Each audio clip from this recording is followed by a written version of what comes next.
नमस्कार। इस वीडियो को देखने से पहले मैं कहूँगा कि पिछली वाली वीडियो को ज़रूर देख लीजिएगा, साइंस वाली। उसमें हमने बहुत सारी बातें जाना है, तो पिछली वीडियो को देखिए, क्योंकि क्रम से चीज़ें देखोगे तो अच्छी तरह समझ में आएंगी। उसमें हमने इंटरनल ऑफ द अर्थ जो था ना, आंतरिक संरचना, उसके बारे में चर्चा हुई है। पी स्टार, एस स्टार्स ने 3 वेव्स है, लेटीट्यूड क्या बोलते हैं उसको, प्राइमरी वेव, सेकेंडरी वेव और लॉन्गिट्यूडनल वेव। तो बहुत सारी बातें हैं वीडियो में चर्चा हुई। तो आपसे तो मैं यही कहूँगा कि पिछली वीडियो देखिए। उसके बाद इसमें सिर्फ रह गया था, प्रश्न के 2 हिस्से थे। तो पहली वाली जो भाग थी प्रश्न की, जो पहली वाली जो हिस्सा है वो मैं करवा चुका हूँ। दूसरी वाली जो है इसमें होगा आंतरिक संरचना, आंतरिक के बारे में, पृथ्वी के अंदर के बारे में हम इसमें जानेंगे। आंतरिक इंटीरियर ऑफ द अर्थ जो है ना, इसके बारे में हम इसमें जानेंगे। और साथ में यहाँ पे पिछली वीडियो में हमने देखा कि कैसे गति में अंतर आ जाती है घनत्व के आधार पर। तो यहाँ भी घनत्व के आधार पर भी अंतर आ जाएगा। ये प्रश्न का दूसरा हिस्सा है। नहीं, पृथ्वी के आंतरिक बनावट का वर्णन या आंतरिक संरचना।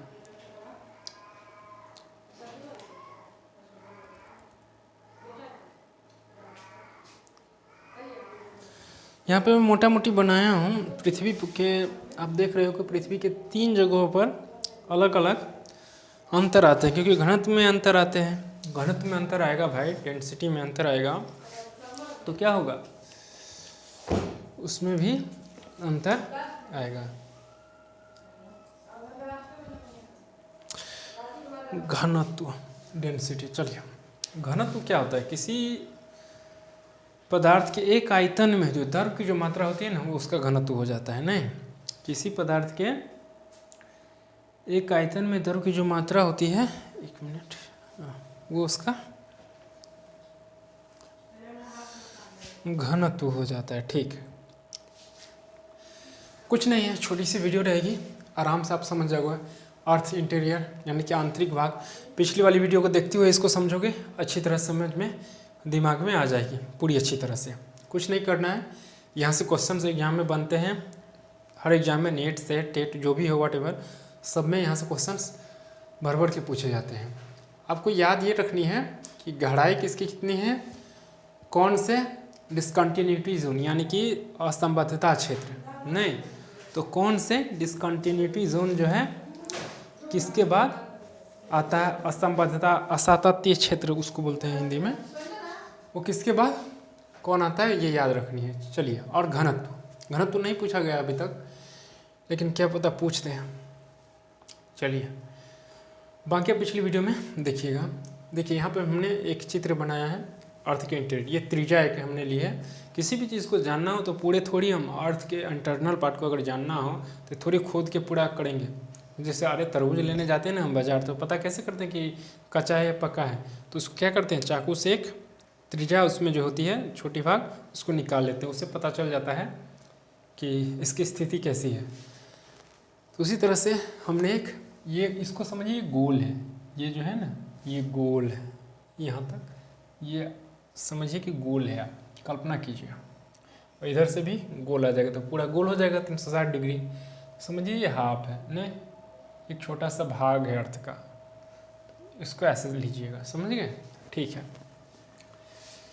तो इंटरनल पार्ट जो पृथ्वी को सारी घटनाएं अच्छी जो एविडेंसेस जो हैं सिस्मोलॉजी के आधार पर हम पढ़ रहे हैं अभी, क्योंकि भूकंप विज्ञान के साक्ष्य उसी के आधार पर पाया गया है। भूकंप विज्ञान के आधार पर, सिस्मोलॉजी के आधार पर अच्छी जानकारी प्राप्त हुई है। तो 3 पार्ट है इसके, नहीं, क्रस्ट, मेंटल, कोर। क्रस्ट 0 से 30 किलोमीटर, मेंटल 2900 किलोमीटर, और लास्टली जो कोर है 6371 किलोमीटर है। ये आपको याद रखनी है, एग्जाम में पूछा जाता है। 0 से 30 किलोमीटर क्रस्ट, और मेंटल 2900, और सेंटर वाली जो पार्ट है यानी कि नीचे कोर 6371 किलोमीटर। ठीक, फिर इसको क्या किया गया है, उप भाग में डिवाइड किया गया है। Upper mantle, upper crust, lower crust, upper mantle, lower mantle, उसके बाद आउटर कोर, इनर कोर अभी पढ़ेंगे हम इसको इसमें, तो ठीक है। तो शुरू करते हैं।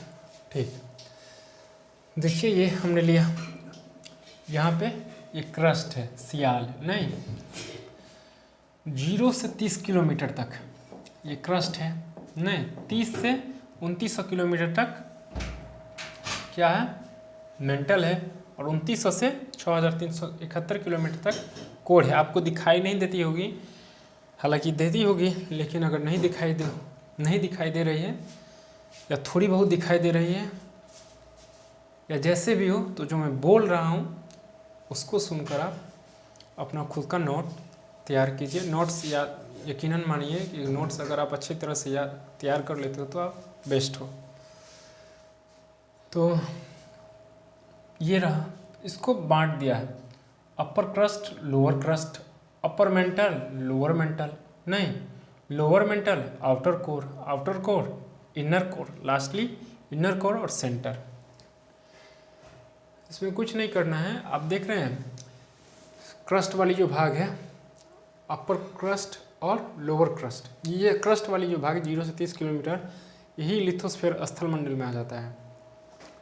और उसके बाद 30 किलोमीटर यहाँ से यहाँ तक के भाग लिथोस्फीयर, 30 किलोमीटर के भाग में ये भी दुर्बलता मंडल जो होती है, हालांकि अर्धठोस अवस्था में है, और जो हमारा लिथोस्फीयर है जिस पे हम रहते हैं, चट्टाने हैं, वो दृढ़ भूखंड है, मतलब ठोस है, जबकि इसका घनत्व अधिक है डेंसिटी एस्थनोस्फीयर का, तभी तो ये एस्थनोस्फीयर पर, दुर्बलता मंडल पर ये लिथोस्फीयर तैर रहा है, जितनी भी प्लेटें हैं वो उस पर तैरती हुई नजर आ रही है। तो इसका घनत्व अधिक है, भले यह अर्धठोस हो और ये दृढ़ भूखंड हो, लेकिन फिर भी इसका घनत्व अधिक है और इस पर ये तैर रहा है, तभी प्लेटें पृथ्वी चक्कर लगा रही है। ठीक है, ये लेकिन ये सारी घटनाएं 200 किलोमीटर की गहराई तक होती है, क्योंकि क्रस्ट की मोटाई जो है लगभग जो महाद्वीपीय मोटाई होती है वो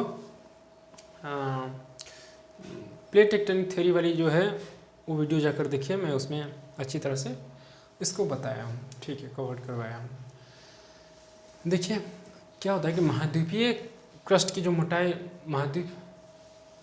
महाद्वीपीय पे क्रस्ट की मोटाई अधिक होती है ना, महाद्वीपीय जो क्रस्ट है नहीं, कॉन्टिनेंटल, वो देख रहे हैं वहाँ पे आपको दिखाई देती होगी 40 किलोमीटर है। यहाँ पे अगर आप देखो ये 40 किलोमीटर है नहीं, अपर लोअर, जबकि महासागरीय जो है 6 किलोमीटर, वहाँ पे मैं लिख दिया हूँ 6 नहीं, अगर नहीं दिखाई देती हो तो मैं बोल रहा हूँ, वो वाली जो ग्रीन कलर की लाइनें हैं वो हमने महासागर दिया है, और ऐसे करके जो है वो कॉन्टिनेंटल क्रस्ट है जिसकी मोटाई 40 किलोमीटर है, कहाँ क्रस्ट पे, और लोअर वाली जो है वो 6 किलोमीटर है। क्वेश्चन आता है कि महाद्वीपीय क्रस्ट की मोटाई कितनी है, 40, 30, 10, 15 दे देगा, आपको टिक लगानी रहती है। महासागरीय का भी इसी तरह से। ठीक है,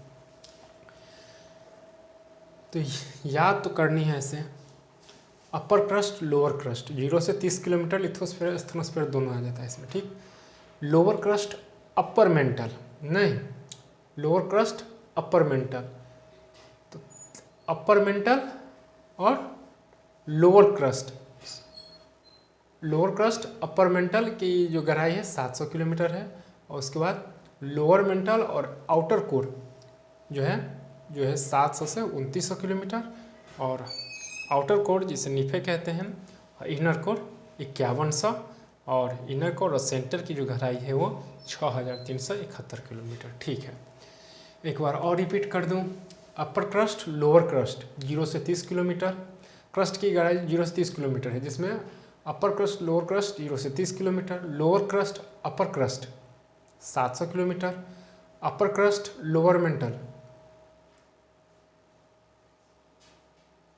सॉरी, हाँ अच्छी तरह से, अपर क्रस्ट, लोअर क्रस्ट 0 से 30, lower crust, upper mental 700 kilometre, अपर मेंटल, लोअर मेंटल नहीं, ये भी 700 किलोमीटर में आ जाएगा, जिसमें मेसोस्फीयर आ जाएगा, मध्यमंडल, एस्थनोस्फीयर, मेसोस्फीयर, मध्यमंडल, इस पर एक अलग से वीडियो बनाऊंगा मैं।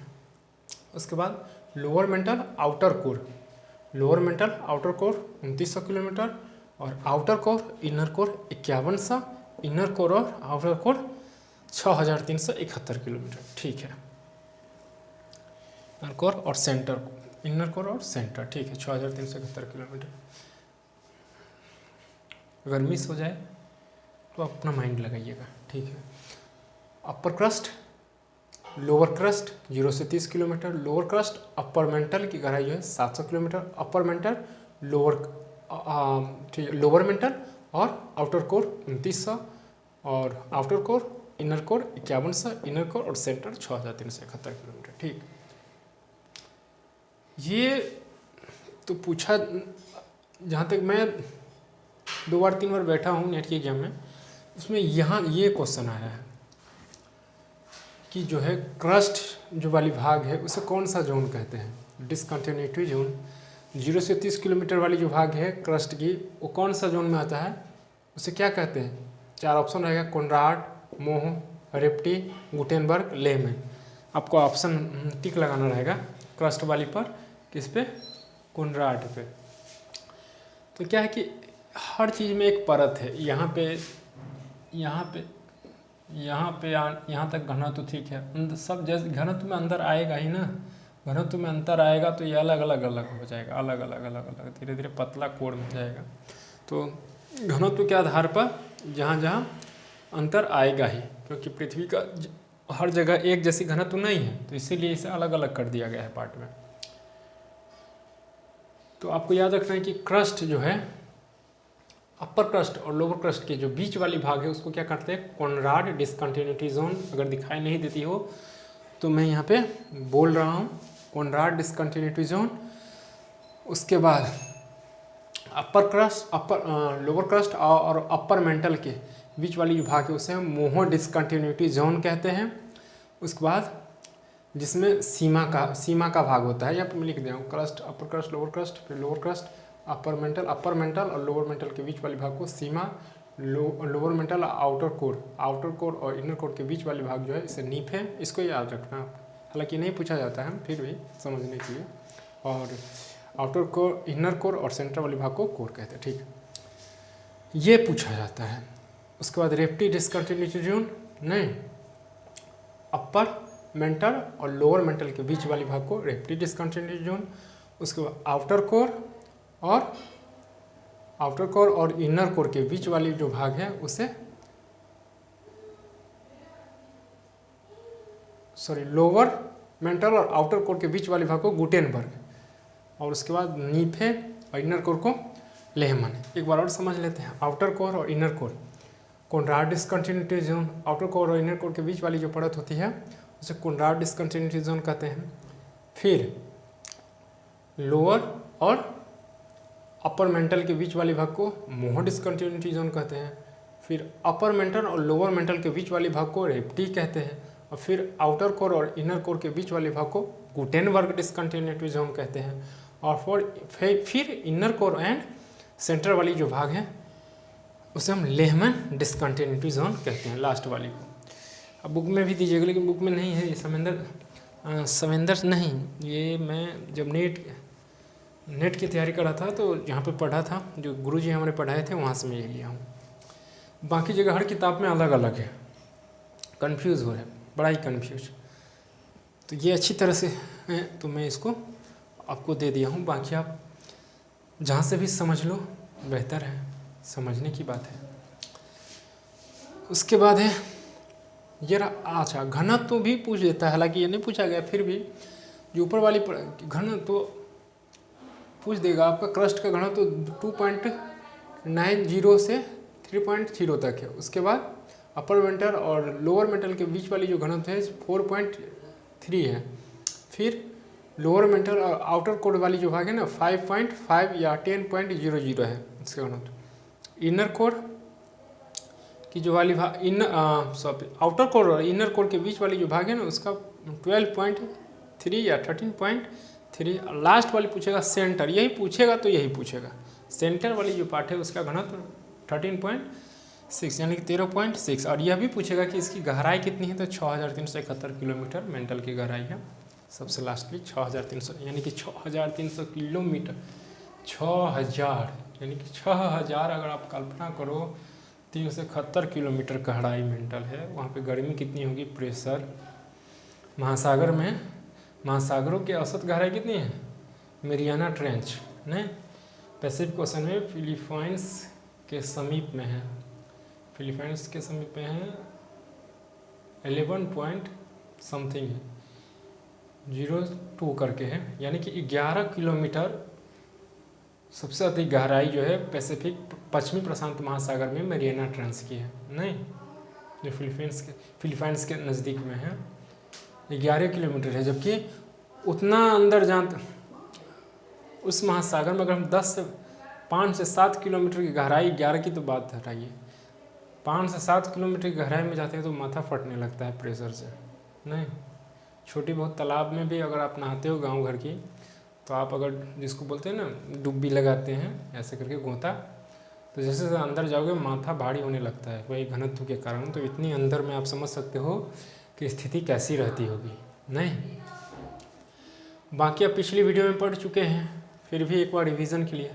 सियाल, सीमा, नीफे। सियाल को क्रस्ट बोलते हैं, जिससे भूपरपट्टी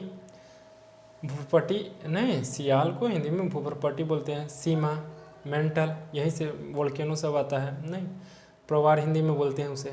उसके बाद नीफे क्रोड, जिसे कोर कहते हैं, इंटरनल पार्ट, यही 6371 किलोमीटर। और सियाल में क्रस्ट में सिलिका एल्युमिनियम पाया जाता है, यहाँ पर मैं लिख दिया हूँ। इसको ऐसे याद करिएगा, SiAl है ना, तो Si से सियाल, Al से एल्युमिनियम, SiM में सिलिकन मैग्नीशियम, Ni नीफे और फेरस नामक ये खनिज सब पाई जाती है, सब में अलग, सियाल एल्युमिनियम, सीमा में सिलिकन मैग्नीशियम और नीफे में निकेल फेरस। ठीक है, तो ये छोटी सी वीडियो थी। समय मिलता है तो मैं आपके लिए देखिए अच्छी तरह से, क्योंकि साइंस है, साइंस बड़ा ही, बिना पढ़े आप नहीं पढ़ा सकते हो। एक ही बात समझिए, जम के मेहनत करनी पड़ती है। कोई बात नहीं, मेरी कोशिश रहेगी। तो मिलते हैं अगली वीडियो में। नमस्कार।